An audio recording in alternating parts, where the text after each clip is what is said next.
Does your edging look like this? Crooked edges, scalped grass, grass growing over the sidewalk? Mine used to look exactly the same way. Then a lawn care professional who trims hundreds of yards every year showed me a few simple techniques that completely changed the way I use a weed trimmer. I'm going to show you those same techniques so your edging can go from this to this. So let's get started.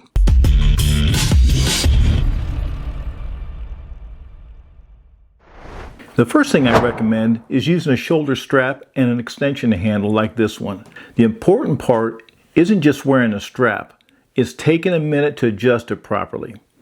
When it's adjusted right, the trimmer should almost balance itself. The strap carries most of the weight instead of your arms and back, and the handle gives you more control of the weed trimmer. That means less fatigue, less back strain, and much smoother trimming. If you're having trouble with the line feeding out of your trimmer, the first thing I always check is the trimmer head itself. Grass, dirt, dust can build up inside the head over time. Eventually, everything starts to stick together and the spool just can't move like it's supposed to. I use silicone spray because it helps the spool slide smoothly without leaving behind a sticky residue. And then use a small brush like this to remove all the packed dirt and grass around the head.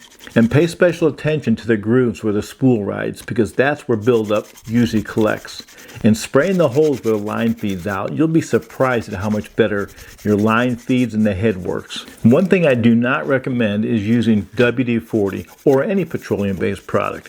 A lot of people grab whatever lubricant they have in their garage, but petroleum products can soften certain plastics and vinyl parts over time. They also attract dirt. And before long, everything becomes sticky and starts to bind again. When it's time to edge along sidewalks or driveways, I simply turn the trimmer head upside down like this. Now that puts the line in the perfect position to cut a clean edge. I also leave the guard on. Now some people take the guard off, especially professionals, because they think it'll cut better.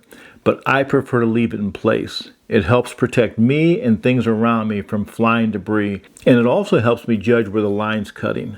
Give it a try. You'll probably be surprised how clean your edges look. Now, one debate that comes up all the time is whether you should walk forward or backward when edging. But I suggest trying both ways and see what's more comfortable for you.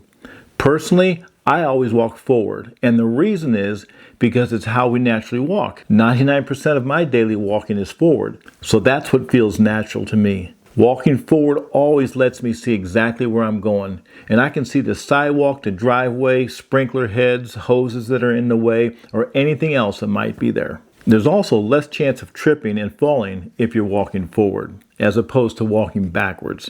Now, some people prefer walking backwards, and if that works for them, that's fine. But for me, walking forward gives me better control and just feels safer. And this is probably one of my favorite tips in the whole video.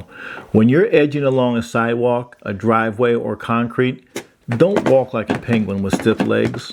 When your legs are stiff, every little bump in the ground makes the trimmer bounce up and down. That's how you end up with crooked edges and places where you've scalped the grass. So instead, walk like a ninja.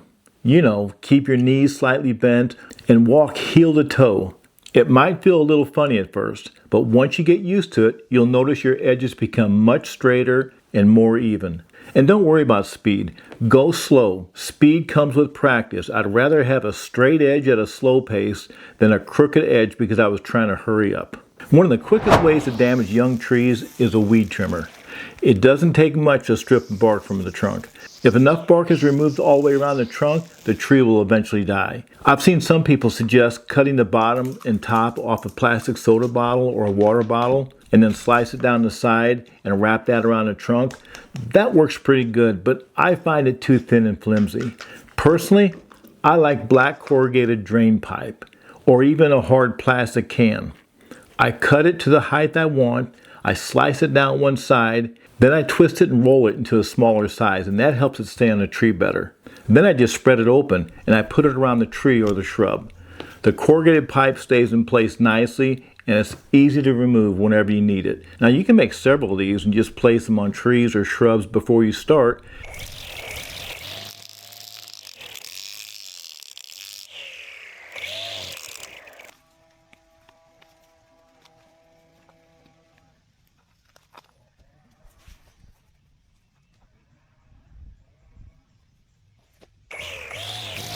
And when you're finished, just collect them together or even leave them on the tree so you don't have to store them. And you can use the same idea around delicate bushes, flowers, or other plants that you don't want to damage while trimming.